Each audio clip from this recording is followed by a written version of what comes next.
শাশুড়ি মারা যাওয়ার আগে আমার যাকে দিয়ে গেলেন দুইটা দুতলা বাড়ি আর আমার হাতে তুলে দিলেন মাত্র 50,000 টাকার একটা সঞ্চয়পত্র।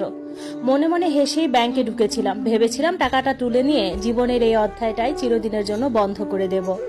কিন্তু 1 মিনিটও পেরোয়নি, ব্যাংকের কর্মকর্তা বিস্মিত চোখে আমার দিকে তাকিয়ে বললেন, আপনি কি নিশ্চিত এই টাকাটা এখনই তুলতে চান? কারণ এই হিসাবের সঙ্গে এমন একটা বিষয় জড়িয়ে আছে যেটা আগে আপনার জানা দরকার। সেদিনই বুঝেছিলাম আমার শাশুড়ি মৃত্যুর আগে একটা গোপন সত্য লুকিয়ে রেখে গেছেন, আর সেই সত্য পুরো পরিবারকে উলটপালট করে দেওয়ার জন্য যথেষ্ট। হাসপাতালের কেবিন জুড়ে শুধু ভেন্টিলেটরের টানা শব্দ, টিট টিট টিট। শব্দটা যেন কাউকে বাঁচিয়ে রাখার জন্য নয়, বরং শেষ কয়েকটা মুহূর্ত গুনে চলেছে। কেবিনের ভেতরে আমরা সবাই দাঁড়িয়েছিলাম। শাশুড়ি রৌশনারা বেগমের শ্বাস তখন খুবই ক্ষীণ। বিছানার পাশে দাঁড়িয়ে থাকা আইনজীবী ধীরে ধীরে তার রেখে যাওয়া উইল খুলছিলেন। আমার নাম মেহেরিন, এই বাড়ির বড় ছেলে রাশেদের স্ত্রী আমি। 5 বছর ধরে এই সংসারে আছি, কখনো নিজের জন্য কিছু চাইনি। সংসারের মানুষগুলোর জন্য যতটা পেরেছি করেছি। শাশুড়ির ঔষধ থেকে শুরু করে হাসপাতাল, আত্মীয় স্বজনের আপ্যায়ন সবকিছু নিজের দায়িত্ব ভেবেই সামলেছি। কিন্তু সেই 5 বছরের হিসাবের শেষ প্রাপ্তি হলো মাত্র 50,000 টাকার একটি সঞ্চয়পত্র। আর আমার যা সাবিহা, যে এই বাড়িতে এসেছে মাত্র 2 বছর আগে, সে পেল ঢাকার অভিজাত এলাকায় থাকা 2টি দোতলা বাড়ি। আইনজীবী উইল পড়া শেষ করতেই পুরো কেবিনে এমন নীরবতা নেমে এলো যেন কেউ নিঃশ্বাস নিতেও ভুলে গেছে। আমি মাথা নিচু করে দাঁড়িয়েছিলাম।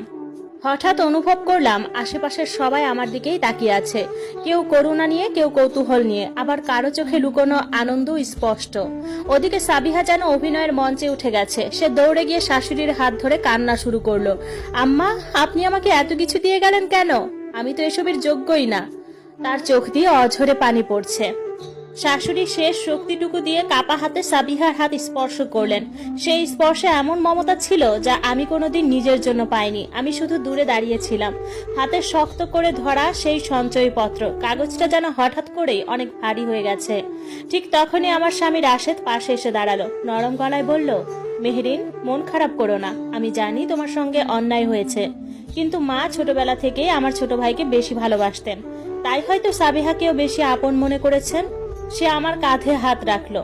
আমি পরে ইমরানের সঙ্গে কথা বলবো। 2টা বাড়ির ব্যাপারে নিশ্চয়ই একটা সমাধান হবে। আর এই 50,000 টাকা, এটাকে আপাতত একটা উপহার হিসেবেই রাখো।